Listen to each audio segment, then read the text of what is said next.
आज हम बात करने वाले हैं the organised mind by Daniel Levitin book के बारे में। शहर के बीचों बीच एक पुरानी लकड़ी की अलमारी वाली लाइब्रेरी थी। वहाँ का माहौल एकदम शांत, किताबों की खुशबू से भरा हुआ और दीवारों पर लगे पुराने घड़ी की धीमी टिक टिक से सजीव रहता था। वहीं 34 साल का आर्यन अपनी रोजमर्रा की भाग दौड़ से कुछ पल चुराकर लाइब्रेरी आया करता था।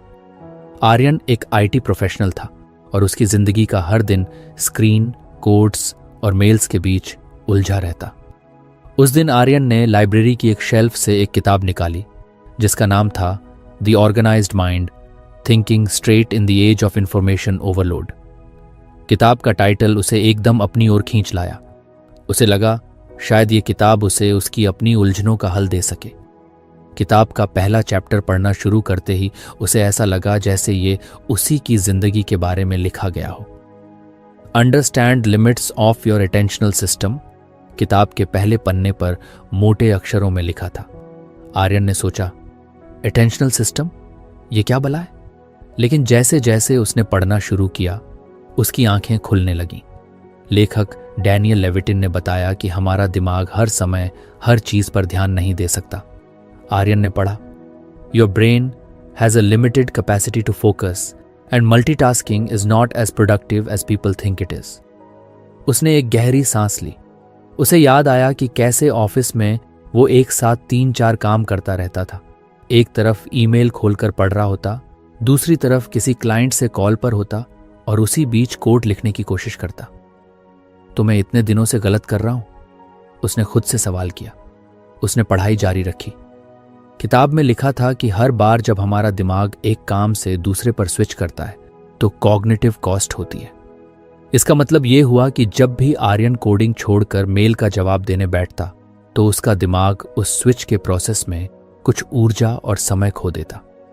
उसने खुद को याद दिलाया कि पिछले हफ्ते उसने एक प्रोजेक्ट पर काम करते हुए कितनी बार गलतियां की थी। वो सोचता था कि वो एफिशिएंट है, लेकिन सच में वो बस अपना ध्यान बटाता जा रहा था।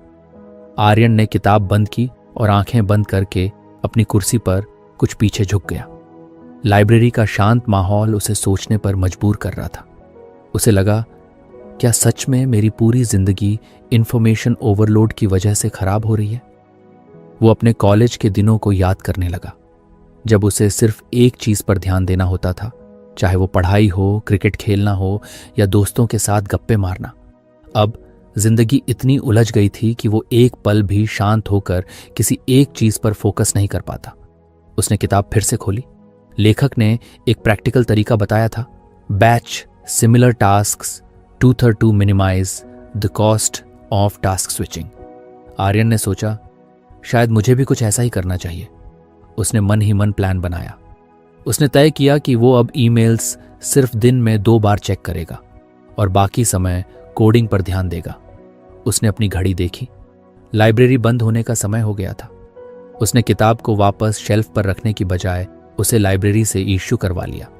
उसे लगा, ये किताब अभी पूरी नहीं पढ़ी तो कुछ अधूरा रह जाएगा। घर पहुंचकर उसने किताब फिर से खोली। उसमें लिखा था कि हमारा दिमाग ऑर्गेनाइज्ड सिस्टम्स के साथ बेहतर काम करता है। उसने तुरंत अपनी डेस्क पर पड़े बिखरे हुए पेपर, पेन और पुराने नोट्स को एक जगह इकट्ठा किया। उसने अपने कंप्यूटर पर भी सारे फोल्डर्स को सही तरीके से रीऑर्गेनाइज किया। अगले दिन उसने ऑफिस में अपना नया प्लान लागू किया। सुबह ऑफिस पहुंचकर उसने पहले ईमेल्स चेक की और फिर अपने पूरे ध्यान से कोडिंग शुरू की। उसे हैरानी हुई कि वो कितनी जल्दी और बिना किसी गलती के काम पूरा कर रहा था। आर्यन का दिन पहले से कहीं बेहतर और शांतिपूर्ण लगा। उसने महसूस किया कि जब वो एक बार में सिर्फ एक काम पर ध्यान देता है तो न सिर्फ उसका काम बेहतर होता है बल्कि उसे ज्यादा खुशी भी महसूस होती है। शाम को उसने फिर से किताब खोली। इस बार उसने अगले चैप्टर पर जाने से पहले उस दिन के अपने अनुभव को सोचा। उसे एहसास हुआ कि किताब सिर्फ एक पाठ नहीं दे रही थी बल्कि उसकी जिंदगी को बदलने का जरिया बन रही थी। वो इस सोच में डूबा था कि अगर सिर्फ एक चैप्टर ने उसकी सोच को इतना बदल दिया तो पूरी किताब क्या करेगी। कहानी अभी खत्म नहीं हुई थी। आर्यन की जिंदगी में अभी बहुत बदलाव आने बाकी थे।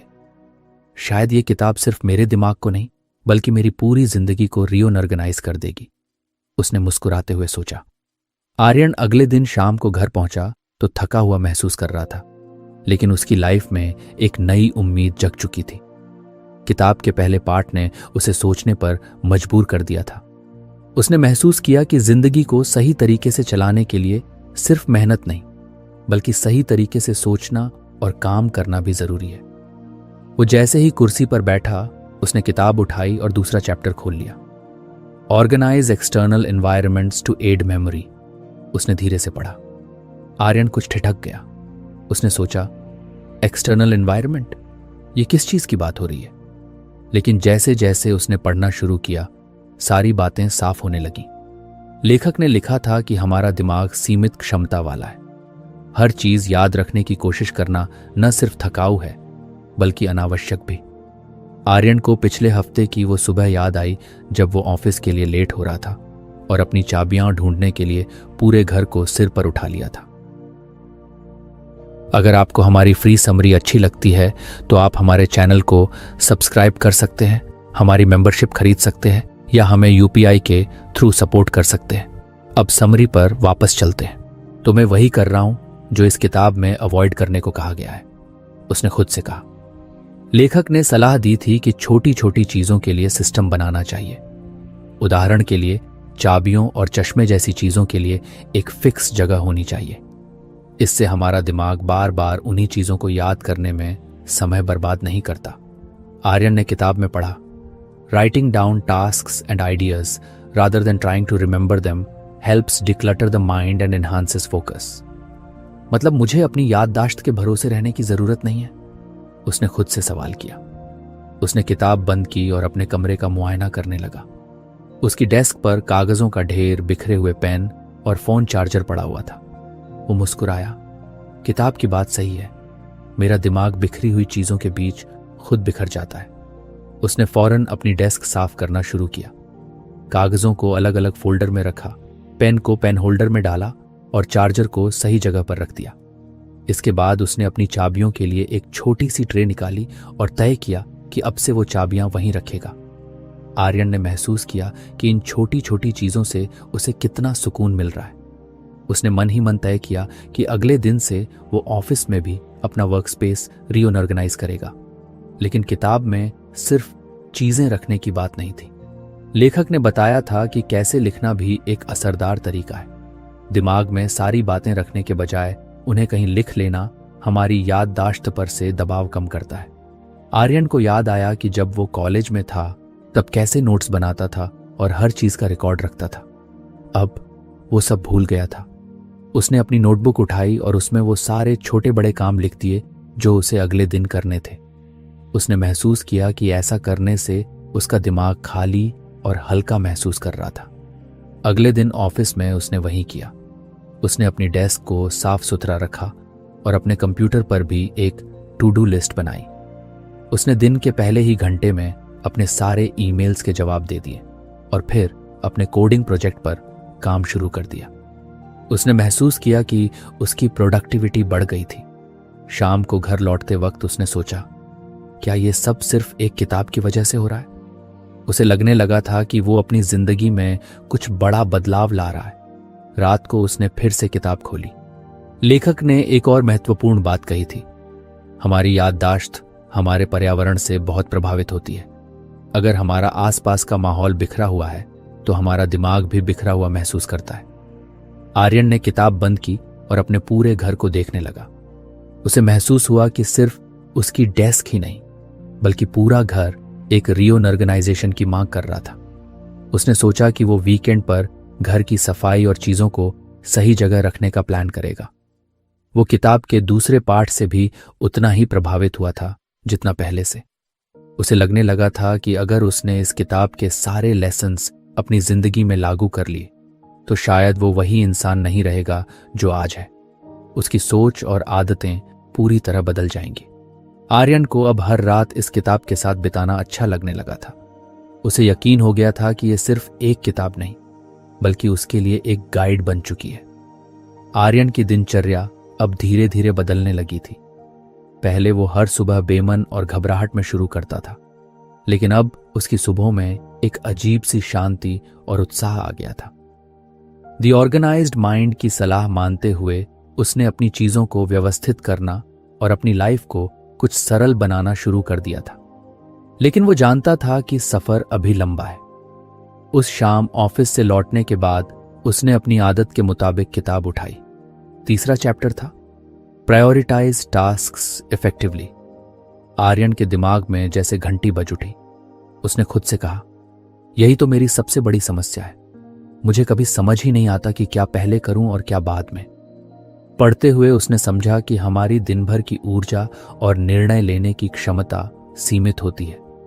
हर बार जब हम एक छोटा या बड़ा फैसला लेते हैं तो हमारी मानसिक ऊर्जा खर्च होती है। लेखक ने इसे डिसीजन फटीग कहा था। जैसे जैसे दिन गुजरता है हमारी फैसले लेने की ताकत कमजोर होने लगती है। आर्यन को तुरंत ही अपने दिन का ख्याल आया। सुबह ऑफिस पहुंचते ही वो छोटी छोटी चीजों में उलझ जाता था। कौन से ईमेल का जवाब पहले देना है, कौन सा काम पहले करना है, या लंच में क्या खाना है। इन छोटे फैसलों के चक्कर में उसके बड़े और महत्वपूर्ण काम अक्सर पीछे रह जाते थे। लेखक ने सुझाव दिया था कि हर दिन की शुरुआत सबसे महत्वपूर्ण काम से करनी चाहिए। उसे वो कहानी याद आई जिसमें एक प्रोफेसर ने स्टूडेंट्स को एक जार में पत्थर, कंकड़ और रेत भरने के बारे में बताया था। अगर आप रेत और कंकड़ों से जार भरते हैं तो बड़े पत्थरों के लिए जगह नहीं बचती, लेकिन अगर आप पहले बड़े पत्थरों को डालते हैं तो बाकी चीजें उनके आसपास फिट हो जाती हैं। तो मुझे भी अपने दिन के बड़े पत्थर पहले चुनने होंगे, आर्यन ने सोचा। उसने किताब के सुझाव को ध्यान से पढ़ा। लेखक ने लिखा था कि सभी कामों को 4 कैटेगरी में बांटना चाहिए। 1, महत्वपूर्ण और तुरंत, जो काम तुरंत करना जरूरी है। 2, महत्वपूर्ण लेकिन समय सेंसिटिव नहीं, जो महत्वपूर्ण है लेकिन समय सेंसिटिव नहीं है।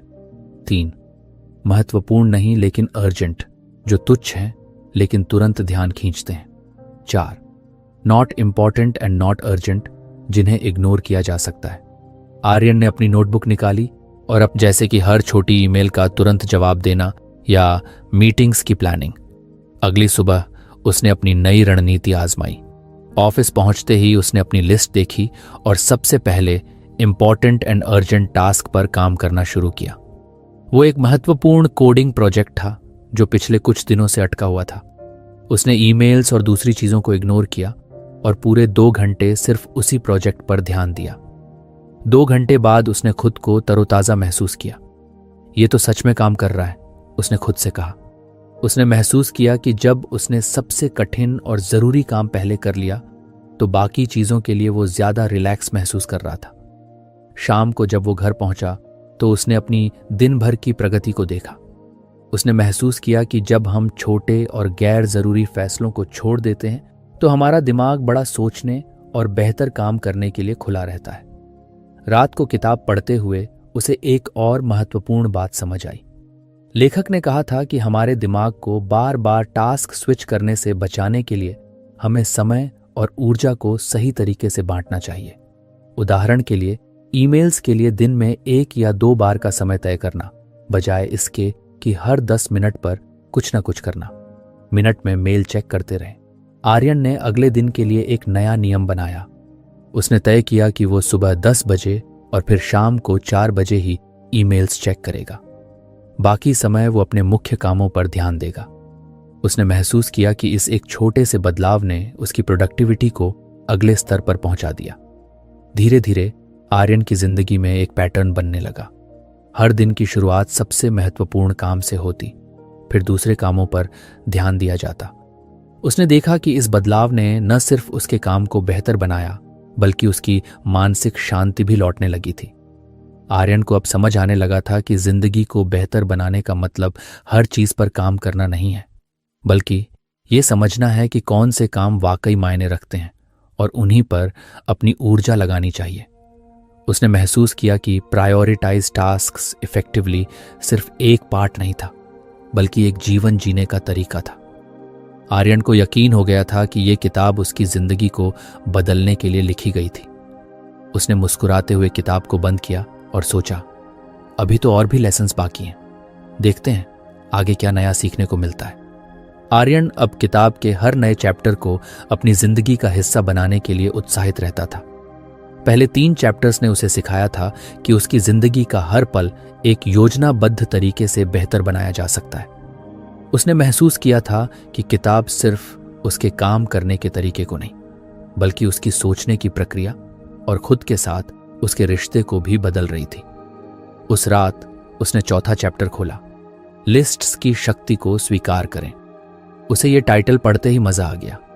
उसने मन ही मन सोचा, लिस्ट्स, ये तो मैं स्कूल के दिनों में करता था, फिर कब छूट गया ये सब। पढ़ना शुरू करते ही वो लेखक की एक बात पर ठहर गया, क्रिएटिंग लिस्ट्स रिड्यूसेस एंग्जाइटी। ये वाक्य उसके दिल में उतर गया। उसने तुरंत खुद को याद दिलाया कि कैसे हर रात सोने से पहले अगले दिन के कामों के बारे में सोचते हुए उसकी नींद उछट जाती थी। वो बार बार ये सोचता, क्या मैंने सब याद रखा है, क्या कुछ भूल जाऊंगा। लेखक ने बताया कि जब हम अपनी सोच को कागज पर लिख देते हैं तो हमारा दिमाग हल्का हो जाता है। लिस्ट्स हमारे दिमाग का भार कम करके एक रोड मैप की तरह काम करती हैं। आर्यन को समझ आया कि लिस्ट्स बनाना सिर्फ एक काम की प्रक्रिया नहीं है, बल्कि ये मानसिक शांति पाने का तरीका भी है। आर्यन ने तुरंत अपनी नोटबुक उठाई। उसने एक नई लिस्ट बनाई।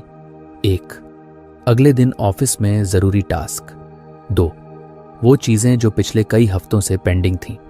3, पर्सनल लाइफ में किए जाने वाले छोटे छोटे काम, जैसे ग्रोसरी लाना या किसी दोस्त को कॉल करना। लिस्ट बनाते ही उसने महसूस किया कि उसका दिमाग अचानक शांत हो गया है। जो बातें उसे कुछ देर पहले तक परेशान कर रही थीं, वो अब एक व्यवस्थित तरीके से सामने आ गई थीं। उसे समझ में आया कि जब चीजें साफ साफ दिखने लगती हैं तो हमारी घबराहट अपने आप कम हो जाती है। अगले दिन सुबह आर्यन ने अपनी लिस्ट निकाली और सबसे पहले उसे पढ़ा। उसने दिन के पहले घंटे में ही सबसे जरूरी काम पूरे कर ली। उसने देखा कि लिस्ट्स उसकी सोच को सही दिशा में मोड़ने का काम कर रही थी। जब भी उसका ध्यान भटकता, वो लिस्ट पर लौट आता और देखता कि उसे अगला क्या करना है। शाम को घर लौटते वक्त उसने बस में बैठकर अपनी लिस्ट को देखा। उसने महसूस किया कि उसने दिन भर में लगभग सब कुछ कर लिया था। ये देखकर उसके चेहरे पर एक संतोषजनक मुस्कान आ गई। उसने सोचा, अगर मैं ये आदत हमेशा के लिए अपना लूं तो मेरी लाइफ कितनी आसान हो सकती है। रात को उसने किताब के उस हिस्से को फिर से पढ़ा जहां लेखक ने कहा था कि लिस्ट सिर्फ दिन के छोटे कामों के लिए नहीं होती, बल्कि बड़े सपनों और गोल्स के लिए भी होती है। उसने सोचा कि वो भी अपनी जिंदगी के बड़े सपनों की एक लिस्ट बनाएगा। आर्यन ने अपनी नोटबुक खोली और लिखना शुरू किया। 1, अगले 3 साल में करियर में प्रमोशन। 2, हर महीने एक नई किताब पढ़ने की आदत। 3, अपने माता पिता को एक बार विदेश घुमाने ले जाना। 4, पर्सनल हेल्थ पर ध्यान देना और जिम शुरू करना। जब उसने लिस्ट पूरी की तो उसे अपने सपने अचानक ज्यादा वास्तविक लगने लगे। उसे ऐसा लगा कि अब यह सब हासिल करना मुश्किल नहीं, क्योंकि उसने उन्हें शब्दों में बदल, सिर्फ एक लिस्ट बना ले और देख तेरा पूरा दिन कैसे बदल जाएगा। आदित्य ने हंसते हुए कहा, चल तेरी बात मान लेता हूं। आर्यन को लगा कि वो न सिर्फ अपनी जिंदगी बदल रहा है, बल्कि दूसरों को भी प्रेरित कर रहा है। उस रात उसने किताब के अगले चैप्टर पर नजर डाली। वो जानता था कि अगली सीख उसकी जिंदगी को और बेहतर बनाएगी, लेकिन इस बार उसने किताब बंद करते हुए सोचा, आज की सबसे बड़ी सीख ये थी कि लिस्ट्स सिर्फ एक साधारण आदत नहीं, बल्कि जिंदगी को आसान और खुशहाल बनाने का जरिया है। आर्यन को अब किताब का हर शब्द अपना सा लगने लगा था। उसने मुस्कुराते हुए सोचा, अभी तो यह शुरुआत है। आर्यन अब किताब का हर नया पाठ अपनी जिंदगी का हिस्सा बनाने के लिए बेताब रहता था। उसने महसूस किया था कि द ऑर्गेनाइज्ड माइंड न सिर्फ उसे बेहतर बनने में मदद कर रही थी, बल्कि उसके सोचने के तरीके को ही बदल रही थी। हर पाठ उसके लिए एक नया आईना लेकर आता, जिसमें वो खुद को और अपनी आदतों को साफ साफ देख पाता। उस शाम जब उसने किताब उठाई तो अगला चैप्टर था, recognise and manage shadow work. ये टाइटल कुछ रहस्यमय सा लगा। उसने सोचा, शैडो वर्क, ये क्या है? लेकिन जैसे ही उसने पढ़ना शुरू किया, उसे समझ आने लगा कि लेखक किस बारे में बात कर रहे हैं। लेखक ने समझाया कि शैडो वर्क वे काम होते हैं जो आमतौर पर न तो किसी के द्वारा पहचाने जाते हैं, न ही उनके लिए हमें कोई भुगतान मिलता है। ये ऐसे छोटे छोटे काम होते हैं जो दिन भर हमारी ऊर्जा और समय खा जाते हैं, आर्यन को महसूस हुआ कि उसकी जिंदगी में शैडो वर्क कितना बड़ा हिस्सा ले रहा है। उसे तुरंत ही अपनी रोजमर्रा की जिंदगी का ख्याल आया, जैसे सुबह उठते ही ईमेल्स चेक करना, सोशल मीडिया के नोटिफिकेशंस देखना, घर के बिल भरना, ऑनलाइन ऑर्डर्स ट्रैक करना या ऑफिस के लिए मीटिंग सेट करना। ये सब काम छोटे लगते थे, लेकिन असल में इनसे उसकी मानसिक ऊर्जा और समय काफी बर्बाद होता था। लेखक ने कहा था कि शैडो वर्क को पहचानना और इसे मैनेज करना जरूरी है। आर्यन ने सोचा, अगर मैं इन छोटे छोटे कामों को समझदारी से संभाल लूं तो मेरे पास कितना समय और ऊर्जा बच सकती है। आर्यन ने किताब में एक और बात पढ़ी, shadow work is not inherently bad, but when unmanaged it becomes a burden. उसने खुद से पूछा, क्या मैंने कभी सोचा है कि मैं दिन भर कितनी बार ऐसे कामों में फंसता हूं जो जरूरी नहीं है। उसने तुरंत अपनी नोटबुक निकाली और पूरे दिन के शैडो वर्क की लिस्ट बनानी शुरू की। 1. सुबह उठकर आधे घंटे तक सोशल मीडिया स्क्रॉल करना। 2. ऑफिस पहुंचते ही अनावश्यक ईमेल्स पढ़ना। 3 दिन में कई बार अपने डेस्क की बिखरी चीजें सही करना। 4. शाम को ऑनलाइन शॉपिंग साइट्स पर ऑफर्स देखना। 5. घर के छोटे छोटे कामों को बिना योजना के करना। लिस्ट बनाते ही आर्यन को समझ आ गया कि ये छोटे छोटे काम कैसे उसकी जिंदगी में छुपकर बड़े बड़े बदलाव ला रहे थे। ये काम उसे मानसिक रूप से थका रहे थे बिना उसे पता चले। अगले दिन उसने शैडो वर्क को मैनेज करने के लिए एक नई रणनीति बनाई। उसने तय किया कि वो सुबह सोशल मीडिया स्क्रॉल करने के बजाय मेडिटेशन करेगा, ईमेल्स को दिन में सिर्फ 2 बार चेक करेगा और ऑफर्स देखने के लिए वीकेंड पर एक तय समय निकालेगा। उसने देखा कि इस छोटे से बदलाव ने तुरंत असर दिखाया। अब उसके पास ज्यादा समय था और उसकी एनर्जी दिन भर बनी रहती थी।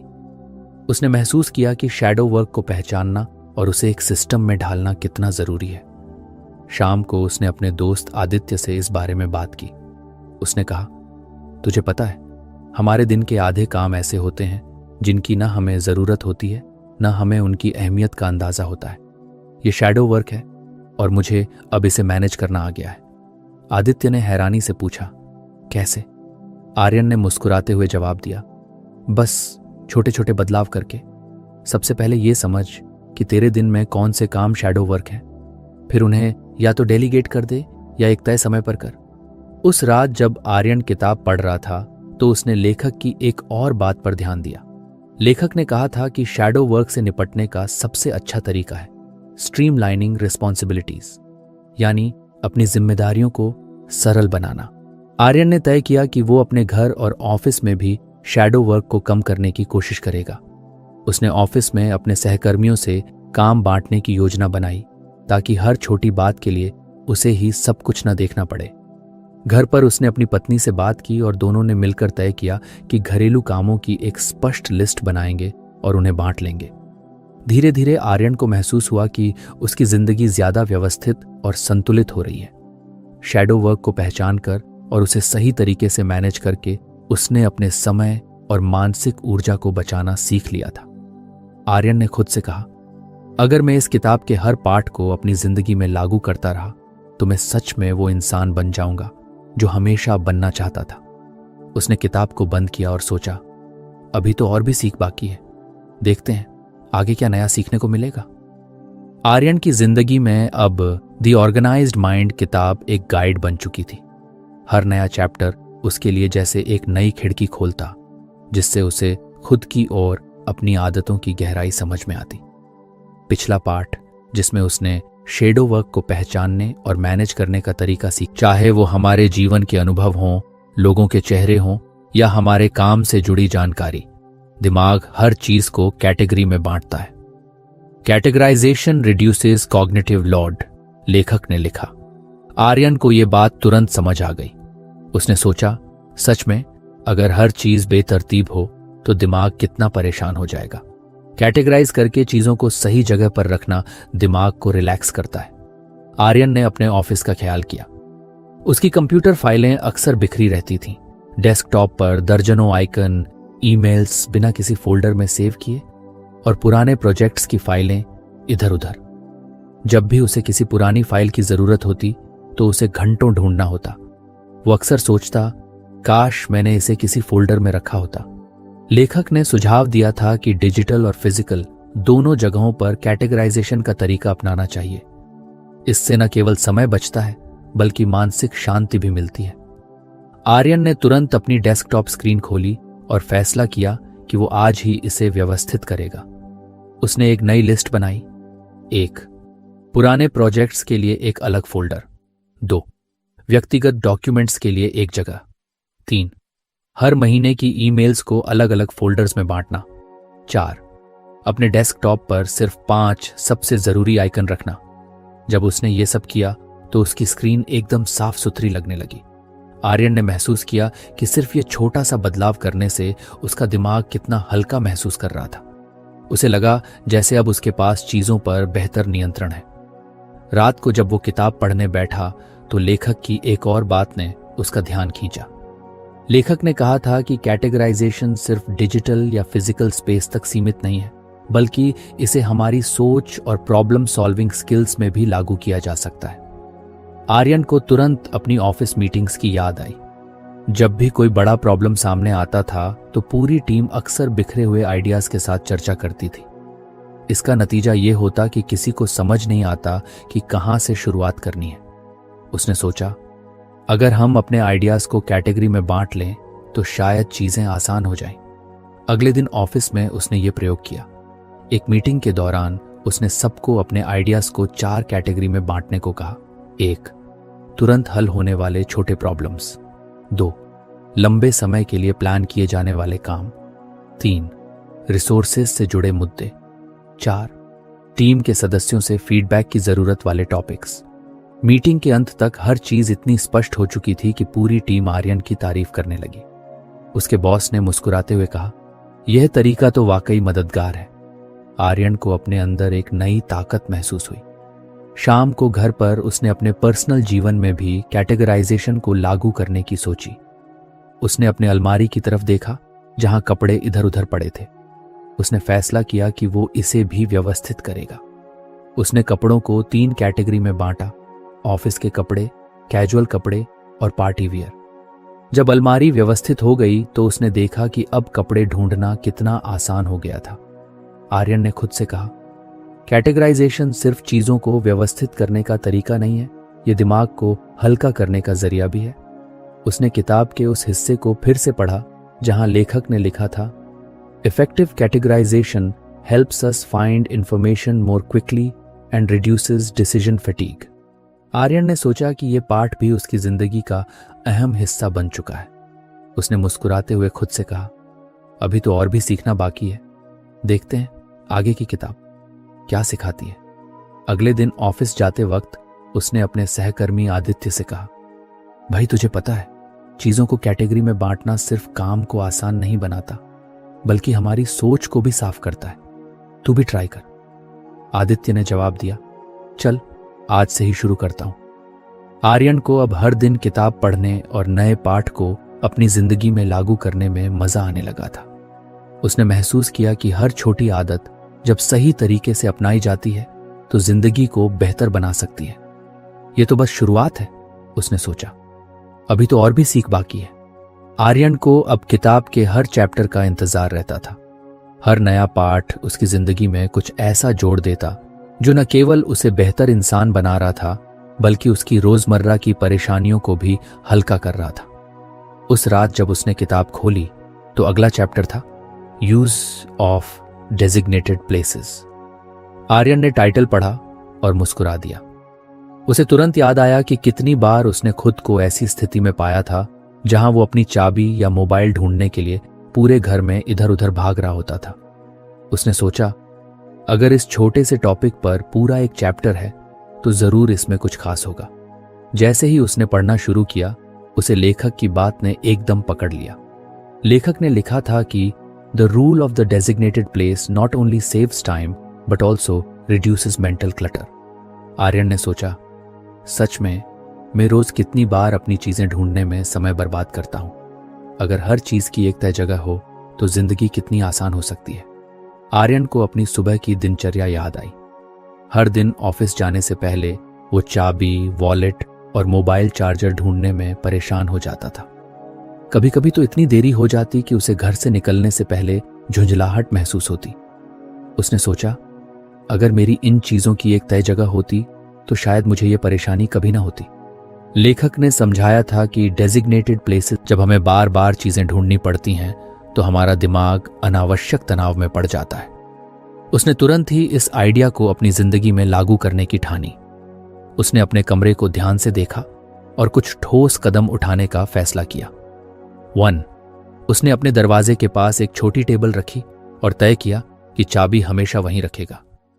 2 वॉलेट और घड़ी के लिए उसने अपने बेड साइड टेबल का एक कोना तय किया। 3 मोबाइल चार्जर के लिए उसने एक सॉकेट के पास एक छोटी ट्रे लगाई। 4 जूतों के लिए एक अलग शेल्फ तय की। उसने रात को यह सब व्यवस्थित किया और अगले दिन का इंतजार करने लगा। अगली सुबह जब वो ऑफिस के लिए तैयार हो रहा था तो उसने पाया कि सारी चीजें अपनी जगह पर हैं। चाबी, वॉलेट, मोबाइल, सब कुछ। उसने महसूस किया कि सुबह की वो भागदौड़ जो रोज उसकी शुरुआत को बिगाड़ देती थी अब गायब हो चुकी है। उसने मन ही मन सोचा, ये तो वाकई काम कर गया। ऑफिस में उसने अपने दोस्त आदित्य को इस नए नियम के बारे में बताया। आदित्य ने हंसते हुए कहा, अरे भाई, ये तो बड़ा आसान तरीका है, लेकिन कभी सोचा ही नहीं। आर्यन ने कहा, आसान चीजें ही तो सबसे ज्यादा असर करती हैं, तू आज से ट्राई कर। शाम को घर लौटते वक्त उसने सोचा कि अगर ये नियम छोटी छोटी चीजों पर इतना असर डाल सकता है तो बड़े पहलुओं पर इसे कैसे लागू किया जा सकता है। उसने अपने ऑफिस का ख्याल किया, जहां फाइलें और डॉक्यूमेंट्स अक्सर बिखरे रहते थे। उसने फैसला किया कि वो ऑफिस में भी इस नियम को अपनाएगा। अगले दिन ऑफिस में उसने अपने डेस्क को व्यवस्थित किया। उसने हर चीज के लिए एक तय जगह बनाई।